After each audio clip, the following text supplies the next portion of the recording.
Back to my channel women's health talk. और कैसे हो आप सभी? आई होप आप सभी अच्छे होंगे। तो यहाँ पर हम बात करते हैं विमेंस के हेल्थ से रिलेटेड टॉपिक्स पे। तो आज की वीडियो में हम एक ऐसे कॉमन टॉपिक पे बात करने वाले हैं जो इसके लिए महिलाएं फेमस है। हर आदमी कहता है महिलाओं को तो दर्द ही बना रहता है, घुटने में, पैर में, सिर में, कहीं ना कहीं इनको दर्द ही रहता है। तो महिलाओं की लाइफ ही इतनी दर्द भरी होती है, जब से वो उनका पीरियड आता है वो भी दर्द में होता है। उसके बाद प्रेगनेंसी की डिलीवरी भी बहुत दर्दनाक होती है। उसके बाद मेनोपॉज भी बहुत दर्दनाक होता है।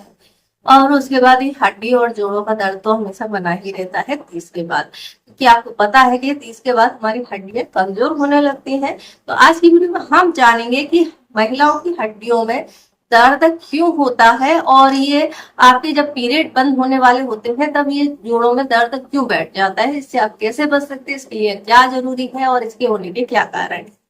चलिए वीडियो शुरू करते हैं। तो महिलाओं के हड्डियों में दर्द होना एक बहुत कॉमन समस्या है, और ये जिन लोगों का पीरियड बंद हमेशा के लिए होने वाला है उनमें ये दिक्कत ज्यादा होती है।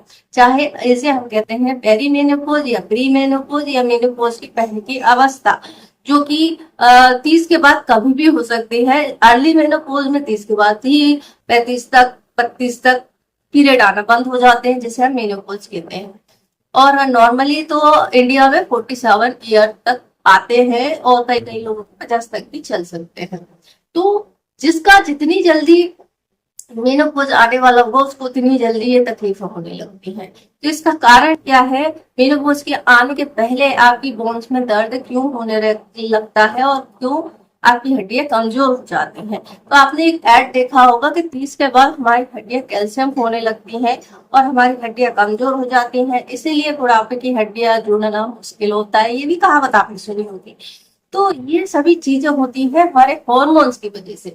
जब आप यंग एज में होते हैं आपका एस्ट्रोजन हार्मोन जो होता है वो बहुत अच्छी लेवल पे होता है, बहुत अच्छे से काम कर रहा होता है। तो ये एस्ट्रोजन लेवल की वजह से ही सब कुछ होता है। जैसे ही आप मेनोपॉज की तरफ जाते हैं एस्ट्रोजन लेवल का हार्मोन का लेवल जो है कम होने लगता है, और इसका सीधा असर आपकी बोन्स पर पड़ता है। तो एस्ट्रोजन क्या काम करता है? एस्ट्रोजन का काम होता है बोन्स को रेगुलेट करना, या उनकी बोन की डेंसिटी को बनाए रखना, यानी उनकी घनत्व का काम करना। तो ये आप किसे ऐसे समझते हैं, ये एस्ट्रोजन हार्मोन क्या करता है कि जब आपका एस्ट्रोजन लेवल अच्छा होता है तो आपकी हड्डियों को मजबूती देता है। आपकी हड्डियां जो है, इस समझ लीजिए कि आपकी ये 2 हड्डियां हैं और इतनी मजबूत आपकी हड्डियां हैं जब आप यंग एज में हैं। लेकिन जब एस्ट्रोजन हार्मोन की कमी होने लगती है तो आपकी हड्डियां धीरे धीरे कमजोर होने लगती है, यानी कि पतली हो जाती है, उनका घनत्व कम हो जाता है, और इस तरीके की हड्डी में टक्कर लगना, चोट लगना बहुत आसान हो जाता है और बहुत जल्दी फ्रैक्चर हो जाता है। इसीलिए ऑस्टियोपोरोसिस की समस्याएं भी महिलाओं को ज्यादा होती है। अच्छा, ये तो ठीक है, चलो ठोस है, लेकिन अगर इसमें होल हो जाए तो कभी भी घबरा के गिर जाएगी। और यही होता है मेनोपॉज के बाद, क्योंकि उनकी हड्डियां इतनी ज्यादा कमजोर हो जाती हैं। ऑस्टियोपोरोसिस में ये खोखली हो जाती है, इस तरीके ठोस नहीं रहती। पतली हो और ठोस हो तो चलेगा, लेकिन इसमें क्या है, जगह जगह से टूटन।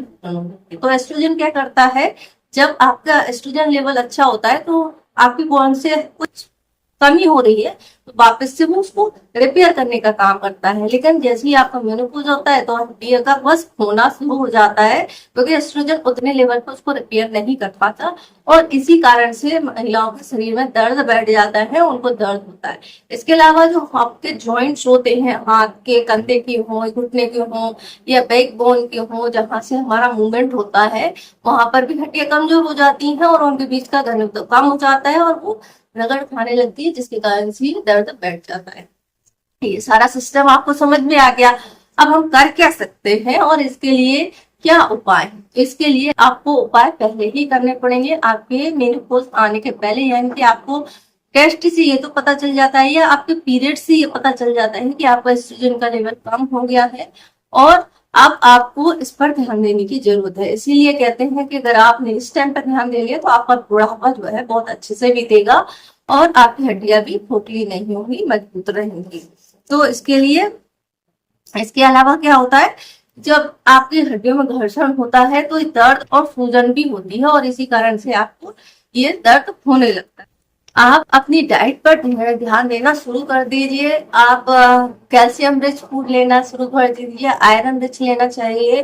और अगर आपको ये बहुत ज्यादा दिक्कत दे रहा है तो आप हार्मोन रिप्लेस थेरेपी भी ले सकते हैं, जो कि डॉक्टर से की सलाह पर ही ली जा सकती है, क्योंकि हार्मोन्स का मामला है तो एक हार्मोन का लेने पर दूसरे भी जो है इस पे फर्क पड़ता है। इसके अलावा आप एस्ट्रोजन रिच फूड ले सकते हैं, जो कि आपको ज्यादा टाइम तक यंग बना के रखता है। तो ये सभी चीजें हैं। इसके अलावा जो है आप सप्लीमेंट ले सकते हैं और डॉक्टर से मिल सकते हैं, वो आपको ज्यादा अच्छे से एडवाइस करेंगे कि आपको एस्ट्रोजन सप्लीमेंट लेने की जरूरत है या एस्ट्रोजन के लिए थेरेपी लेने की जरूरत है या नहीं है। इसके अलावा फिजिकल एक्टिविटी बहुत इंपॉर्टेंट होती है, जो आपकी बोन को स्ट्रेंथ देती है। तो फैट मसल को घटाकर आपको स्ट्रेंथ मसल बनानी है, जो कि आपकी मेनोपॉज के पहले ही आपको करनी है। मेनोपॉज के टाइम पर आपका बॉडी में फैट मसल बढ़ जाती है, जैसे पेट की चारों तरफ चर्बी बढ़ने लगती है, और इसका भी असर आपकी बोन्स पर पड़ता है। तो जितना ज्यादा आपका फैट बढ़ेगा उतनी ज्यादा बोन्स कमजोर होंगी।